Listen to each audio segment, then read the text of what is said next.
Tonight on Reporting Scotland, a private prison is to face the first COVID death prosecution in the country. Callum Ingalls, who was a prisoner at Addywell in West Lothian, died 12 days after contracting coronavirus. His family have been campaigning for justice since then. They have all the information they need to go forward with this prosecution. So for that, we are hugely grateful. Also on tonight's programme, a judge rules schools will have to provide single-sex toilets for pupils. It comes after parents from the Borders win a legal fight against the council, which installed only gender-neutral facilities in a new school. It's emerged a jet ski involved in a collision in which a teenager died in Shetland had been purchased on the morning of the crash. Coming up in the sport, we hear from a Dundee United player desperate to stop a Celtic title party at Tannadice. The most notorious public enemies since Butch Cassidy and the Sundance Kid. And how the 80s cult film Restless Natives is coming to the stage as a musical. Hello, I'm Laura Miller. Welcome to Wednesday's programme.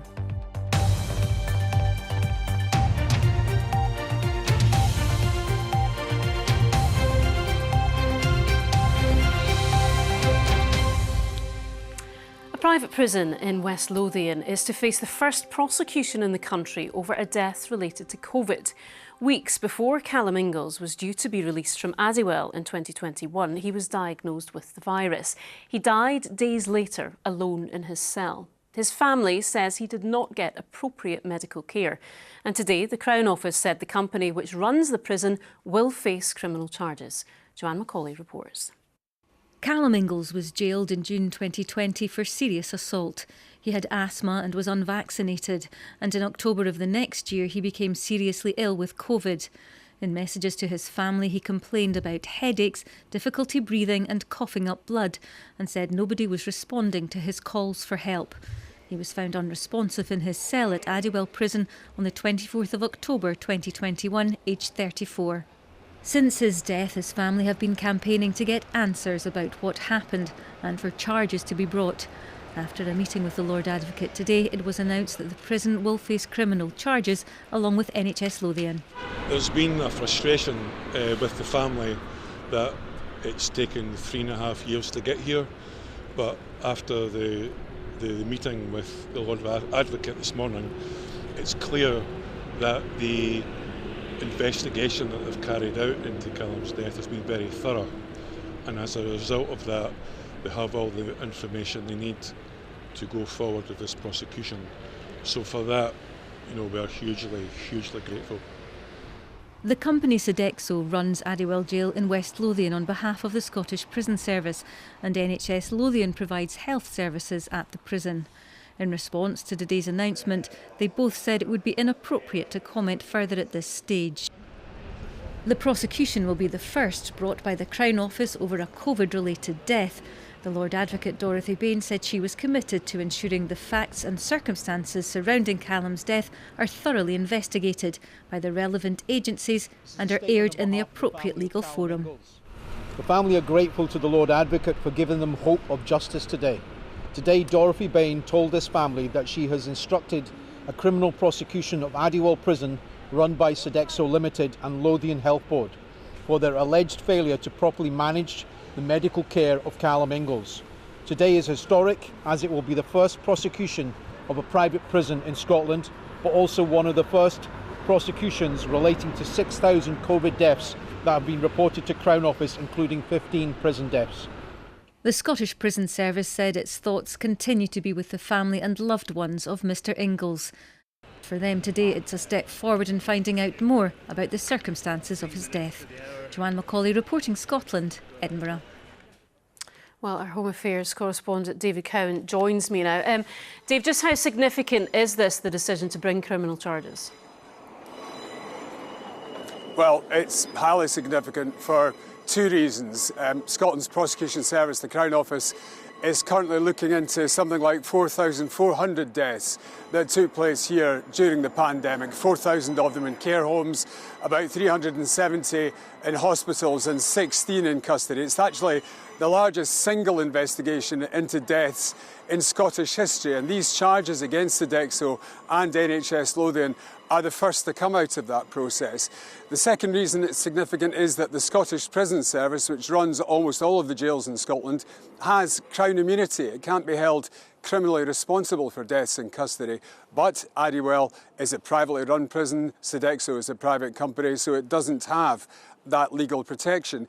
We don't yet know how Sodexo and NHS Lothian are going to respond to these charges. Callum's family are hoping the case could come to court in a matter of weeks rather than months. One last point, the Scottish Government has written to the UK Government asking it to lift Crown immunity from the prison service over deaths in custody. That letter went in March. The Scottish Government said this afternoon that it hasn't yet received a response. OK, Dave in Edinburgh, thank you. A judge has ruled Scottish schools will have to provide single-sex toilets for students after parents brought a case to court against Scottish Borders Council. The local authority had installed only gender-neutral toilets at the school, which opened recently. Well, our reporter Katrina Renton joins me now. Katrina, what's the background here then? Well, Laura, as you said, the council had installed only gender-neutral toilets at the new replacement Earlston Primary School. Now, Sean Stratford and Lee Hurley's son went to the school. Lee still works there. Now, they complained about the policy to the council, but it was rejected. Now, as I understand it, gender-neutral toilets have, in this case, a couple of self-contained areas with a toilet and a basin in them, but there's also a bank of cubicles to be used by boys and girls, and there's a communal area where they would wash their hands, things like that. So some mixed-sex schools do have this type of arrangement, but they also have separate boys and girls bathrooms. Now, the family got the permission to proceed to judicial review, and prior to today's hearing, the council conceded that they had a legal obligation to provide male and female facilities. Now, they said they had accepted and acknowledged the decision that was being sought was correct, and therefore they did not seek to defend this in court. Now, the judge, Lady Ross Casey, is due to issue a declarator making legal obligations on Scottish state schools clear in due course. What's the reaction to this case been? Well, the couple's lawyer, Rosie Walker, has been talking to me. She said the case will have far-reaching implications. She said all schools in Scotland will now have to urgently review whether half of their toilets are for boys and half for girls, as is required by the law. And this case, on top of the Supreme Court decision last week, gives focus to the importance of protecting sex-based rights in single-sex spaces. Now, this case is not directly impacted by the Supreme Court judgment. We've also spoken to the Scottish Government, and we understand that the Scottish Government is confident that the vast majority of schools in Scotland already offer single-sex lavatories. Ministers are still considering the implication of the Supreme Court judgment last week and whether any changes will have to be made to toilet provisions. OK, Katrina, thank you. The BBC understands a jet ski involved in a crash that killed a teenager in Shetland yesterday was only bought that morning. The 18-year-old died after crashing into a pier in Lerwick Harbour. A 17-year-old is being treated in hospital in Aberdeen. From Lerwick, Pip Mearson reports. The accident happened here at Grimmerstell on the outskirts of Lerwick yesterday afternoon at around 4 o'clock when a jet ski carrying 2 teenage boys crashed into the pier behind me. Emergency services were quick to respond, but an 18-year-old was later pronounced dead at the scene. A 17-year-old was flown to Aberdeen later for medical treatment. Everybody here at the Port Authority are really shocked and saddened around the events up at Grimmerstell yesterday, where an incident happened in the harbour. So emergency services there attended, and we supported where we could, and the investigations will now be ongoing with Police Scotland and Marine Coast Guard Agency, and of course here at the port we'll be assisting and supporting where we can with those, and but really at the moment all our thoughts are with everybody that's been involved in such a tragedy here in Lerwick.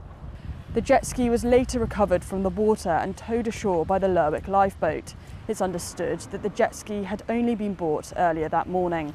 The loss of such a young life has shocked the community in Shetland. I think we have to understand that at the moment the focus needs to be on giving these families time to deal, which is something that's really tragic that's happened. I think we have to respect that, and we have to obviously make sure that we're there for the rest of the community. Police inquiries into this accident are ongoing and the Marine Accident Investigation Branch have been informed. The feeling tonight in Shetland is very much one of shock as the community mourns the loss of such a young life. Pip Murison reporting Scotland, Lerwick Harbour. The First Minister held a meeting of political and civic leaders today in an attempt to protect against the threat of what he called the hard right in politics. When John Swinney announced the forum, he specifically referenced Nigel Farage's Reform UK party, which was not invited. Reform dismissed claims they are far right and were among those protesting against the event. Here's our political correspondent, Lindsay Buse. Political and civic leaders arrived in Glasgow this morning for a day of discussions on protecting democracy in Scotland. This gathering ultimately is about the quality of our democracy. It's not about symptoms, for example, how people choose to vote. All of Holyrood's political parties were in attendance, except for the Scottish Conservatives. Everyone can see this for what it is, a politically motivated PR stunt by the SNP government using taxpayer funds to do so in order to distract from their own failings. The event was originally pitched as an attempt to counter the rise of Reform UK, who the First Minister labelled as far right, something the party rejects. Their supporters protested outside, describing the event as anti-democratic, while distancing themselves from another group protesting against immigration. Speaking in London, Reform's leader criticised the First Minister's decision to exclude his party. Well, they're right to fear us. And actually, you know what? If the entirety of the Scottish establishment is against us, that's exactly where I want us to be. I think they failed Scotland on many, many levels. And I'm sorry to disappoint them, but we're not part of the far right. We've never been part of the far right. A press conference after the meeting followed 4 hours of discussions among the participants. Some have characterised today's summit as a bit of a talking shop. What do you think has practically and tangibly been achieved by today's event? We have brought people together to engage in the start of a conversation about how we act emphatically to protect our democratic system. Because what I don't want to find myself in is I don't want to find myself in some years to come regretting that I have not taken a stand on the threats that we face. The Scottish Labour leader called on the government to shoulder some responsibility. If we are going to challenge disenfranchisement and division in our politics, then we have to address government failure, and we also have to address the fact that what today can't be allowed to look like is somehow the Scottish establishment coming together to talk to itself about itself and actually not doing the meaningful things that make a difference to people's lives. An event billed as a show of unity, but with a Holyrood election looming next year, political divisions are never far from the surface. Lindsay Buse reporting Scotland, Glasgow. Scotland's most decorated Olympian is warning that his legacy is under threat if more money isn't made available to save public swimming pools. Duncan Scott also told the Holyrood Committee that Scotland is in danger of creating a generation of non-swimmers. In the past 18 months, 8 public pools have closed, with many more under threat of closure. Well, I'm joined now by our sports news correspondent, Chris McLaughlin. Chris, it's not often we see an Olympian at Holyrood. What's going on? Yeah, it's an interesting issue, this one, Laura. Duncan Scott, who has 8 Olympic medals to his name, was joined today in a committee by members of Scottish Swimming, essentially making a plea to politicians for money for what they see as something of a crisis. Now, Scotland has around 400 public pools. We believe that around 150 of those face closure. Some other interesting figures for you. Around 13% of us swim regularly. In terms of the running costs, well, they have risen by 53%. That's key to this whole issue. And a worrying statistic as well, according to Scottish Swimming, only 40% of children leaving primary school can actually swim. Now, this is what Duncan Scott had to say at Holyrood today. I always think it's so special, and I've been very grateful that I've been able to compete at so many different home, as in the UK, competitions, but then also in Scotland as well, hosting European Championships and Commonwealth Games. But it makes me wonder, what will this legacy come to if there's a lack of pools in this country? So what else was said today?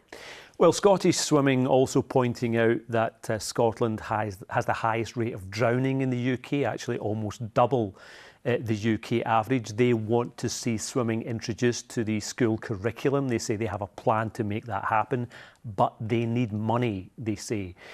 No issue yet, or no idea as to how that would actually happen. They're looking for some kind of joint task force between the Scottish Government and the councils. OK, Chris, thank you. Police are warning the public not to approach a convicted murderer who's absconded from an open prison. Raymond McCourt was reported missing from Castle Huntly near Dundee at 5:30 on Tuesday evening. The 59-year-old was jailed for life in 1993 for murdering a newsagent. Police say he uses public transport and has connections to the Glasgow and Edinburgh areas. Officers are asking anyone with information to call 101 or Crime Stoppers.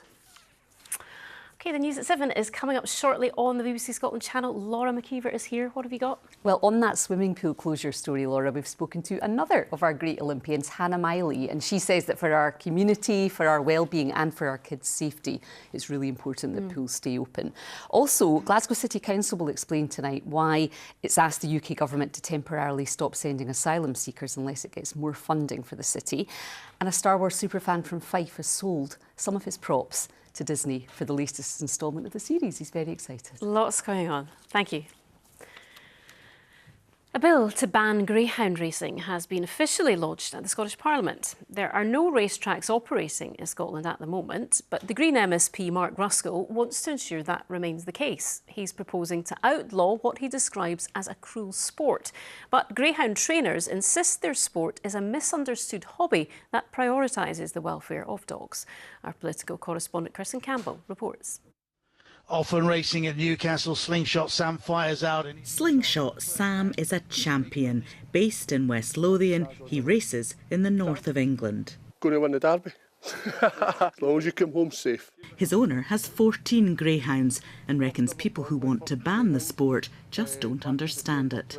These dogs can cost anywhere between £5,000 and £30,000 to buy a dog, so you're not going to mistreat the dog, you know, it's not going to be like that. You're trying to get the fastest dogs you possibly can, but every dog is filled with love, with care, and whenever it's finished racing, it will find its forever home. The dogs here are well fed, exercised and even massaged. We need the dog in tip-top order. He's an athlete at the end of the day, and we've got to make sure that dog is healthy and fit to race. But there are risks. Official figures show more than 100 greyhounds died trackside in 1 year, and there were thousands of injuries. They just don't deserve to have the life that they have when they're involved in the racing industry.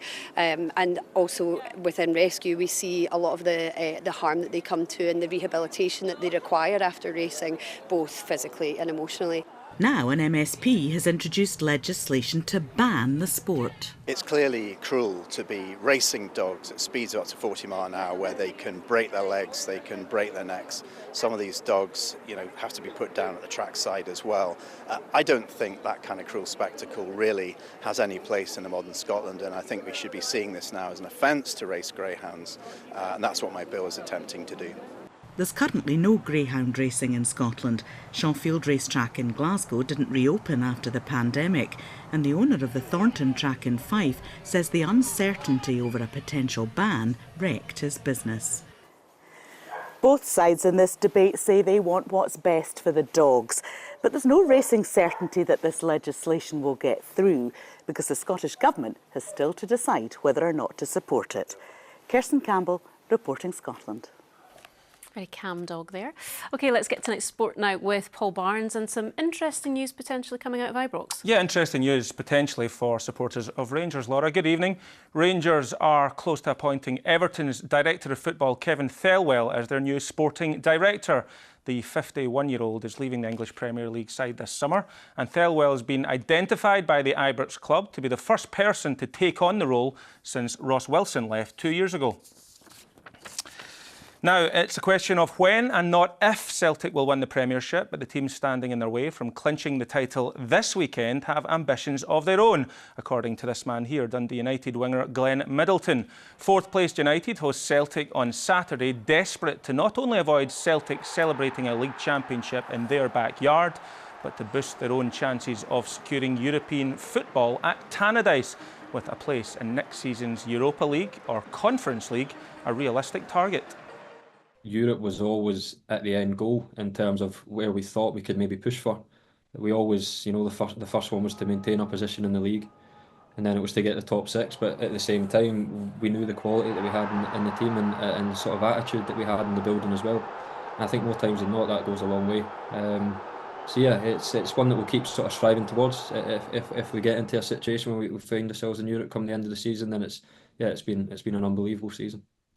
St Mirren will be without one of their key attackers for the last 5 games of the season, but they've pocketed a 6-figure sum as a result, with Toyosi Olusanya moving to the MLS. The English forward, who's scored 12 times this season, was out of contract in June but has signed for Houston Dynamo with immediate effect. St Mirren say the deal is terrific business for the club.